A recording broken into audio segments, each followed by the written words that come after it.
Thank you, everyone, and good morning. I hope you're enjoying the papers so far. It's a great turnout, so thank you so much for allowing us to be here and the opportunity. My name's Vic. I head up the London office for Borderless Access. As you can, I just want to ask a question, hands up. How many of you actually seen that movie?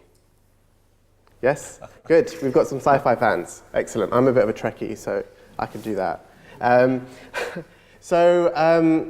As you know, we just mentioned there's close encounters of the third kind. So as researchers, you know, our holy grail is to get as close as possible to consumers and our target group and really identify the truth.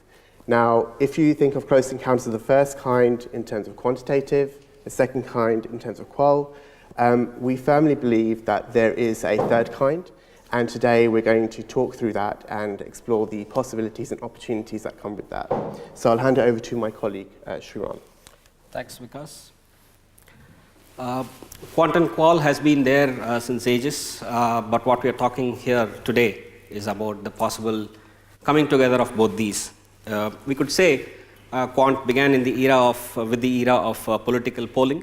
So Gallup got it right, but few others got it wrong.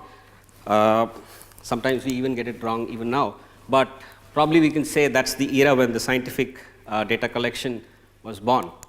Along the way, we also had qual taking center stage because the researchers felt the need for a contextual layer over the quant data.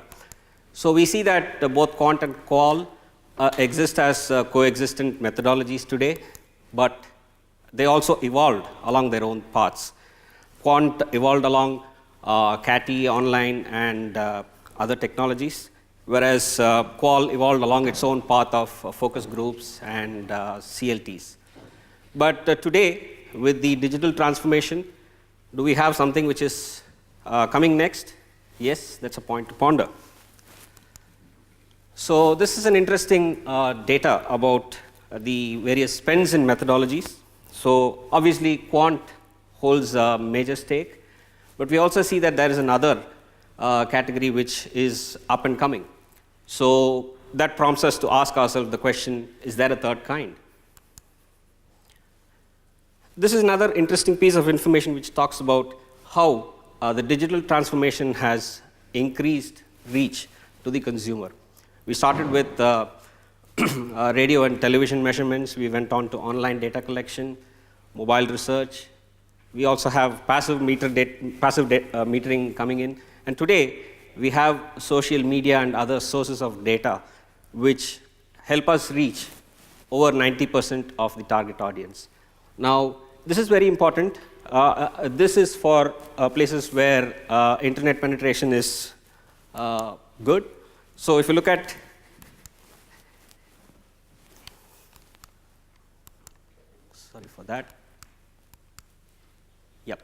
So at the other end of the spectrum, if you look at today, we are looking at over 90% of the population in these markets is reachable. So this is a very important point of interest for a social researcher. Now we have a lot of sources of data. Now by virtue of volume, they qualify as quantitative data, but all these data points also have a layer of context added to them. Let's look at one of the examples. Now, if you look at images which we share on social media, they qualify by sheer volume as quantitative data, but they also have a layer of context added. Now, we can code these images for emotion. We can code them for location activity. There are several data points that we can gather from images that are shared. Likewise, we have several other such sources, email data, chat, social media, instant messaging. All these can be codified. By their volume, they qualify as quant, but because of the context, they also qualify as qualitative data. So that puts in front of us three important questions. Is the blur between quant and qual, is the divide between quant and qual blurring? And what is the future of the MR industry in the light of this merger?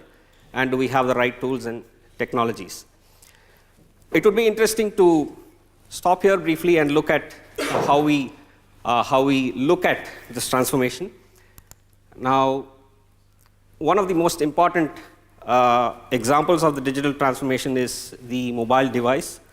The reason why we look at the mobile device will become evident when we move further into the session. But a typical smartphone user has over 90 apps in his device, has 102, more than 100 individual interactions with the apps. And here are some of the apps which are most commonly used. Now,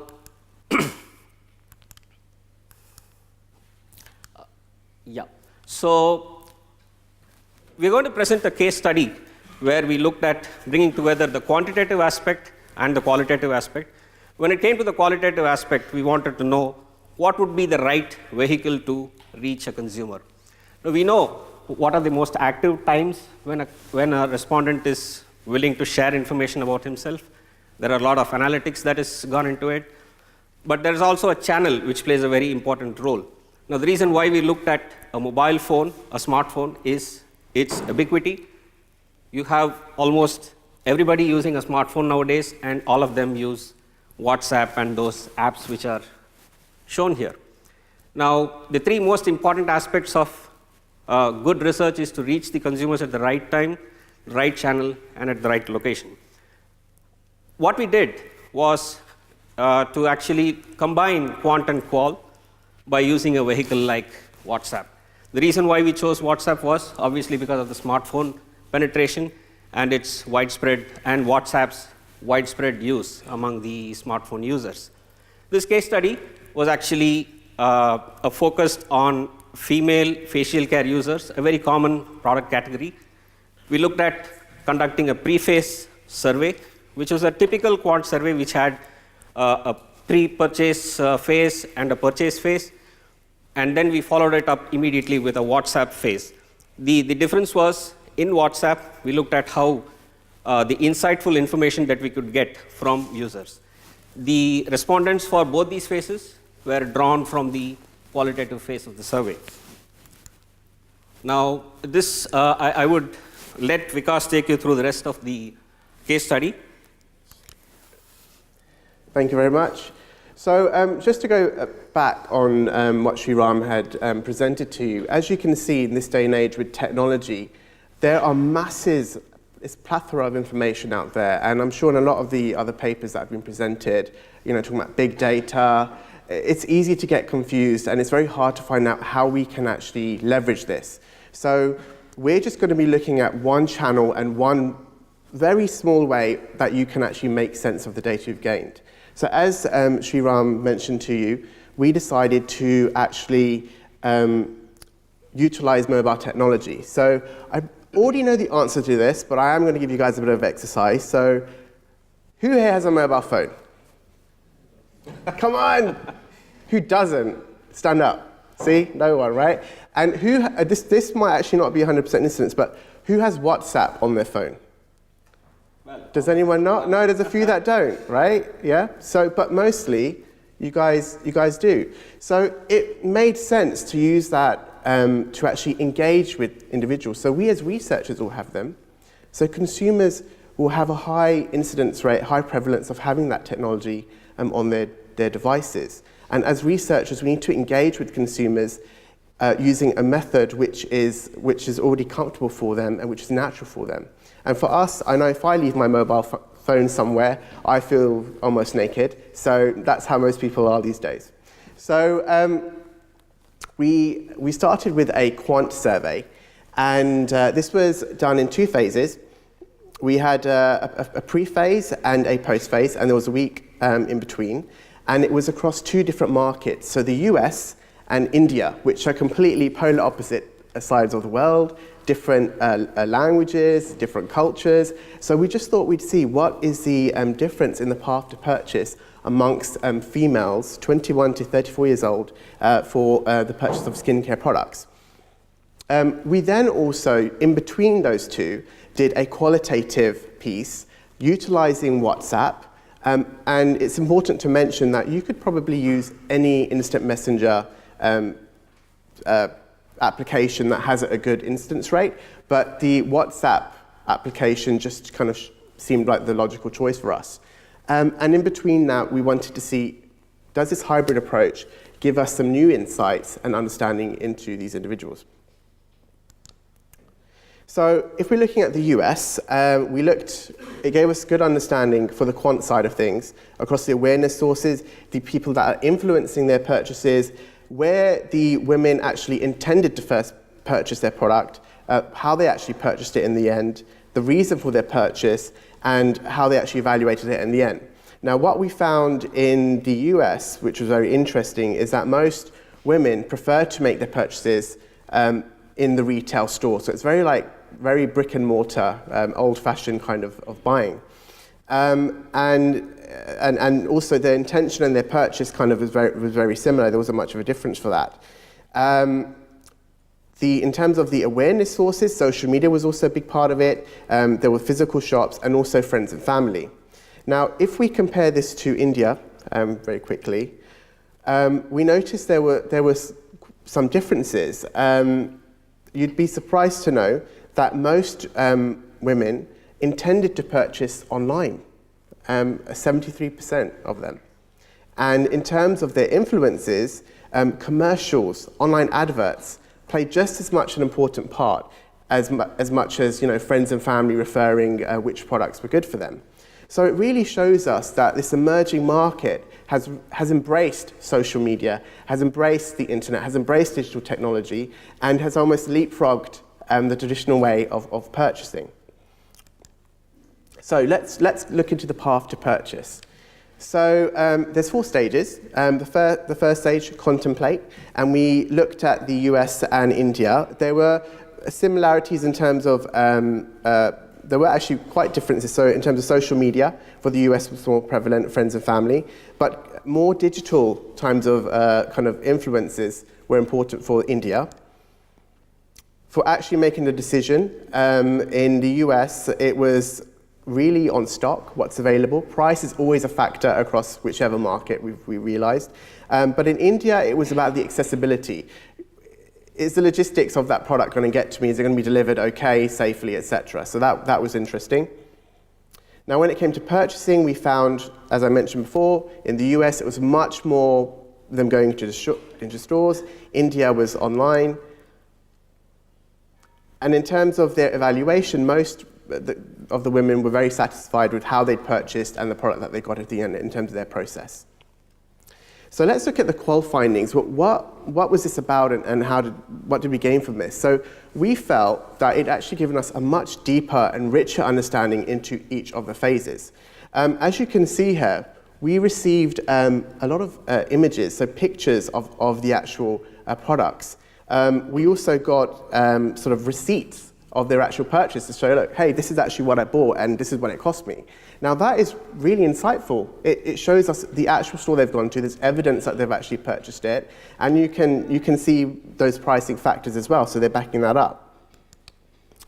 So just focusing on that. We also were able to see the specific channels which influenced them. So they would share with us on WhatsApp like reviews and why they went for a certain review and compared to another. And for India, that was particularly useful because of the very strong feeling to use online and social media to kind of make purchases. Okay. I've got to hurry up. Okay, so it also gave us a better understanding in terms of the kind of products they were purchasing. I'll just skip through here. Now, the interesting thing, and probably the most important slide, is how we hybrid this, how we overlap it. So you can see the quant phase there. Now, if you put the qual phase on top of it, you get a better understanding of the actual social media that the US individuals are seeing and the adverts that they're seeing in India to contemplate. And also the evaluation stage, they're showing us the physical products they've bought, how they've been presented to them, what kind of packaging they're seeing as well.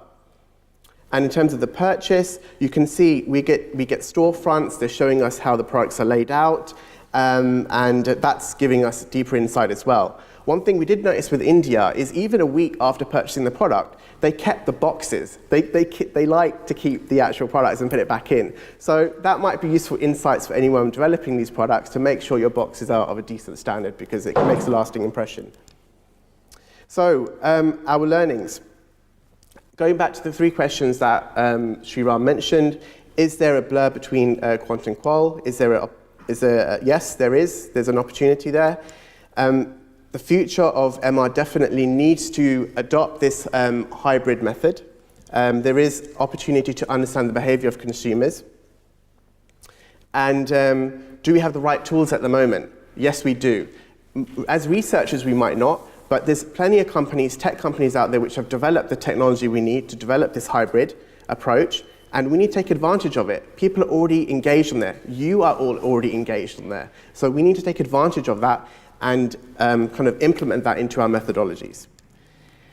So overall, we gained very good insights into consumers. It gave us a better understanding of how we can actually help businesses grow. It's a very cost-effective methodology, and it's very quick as well. And as researchers, I think that's exactly what we like. So thank you ever so much for your time today.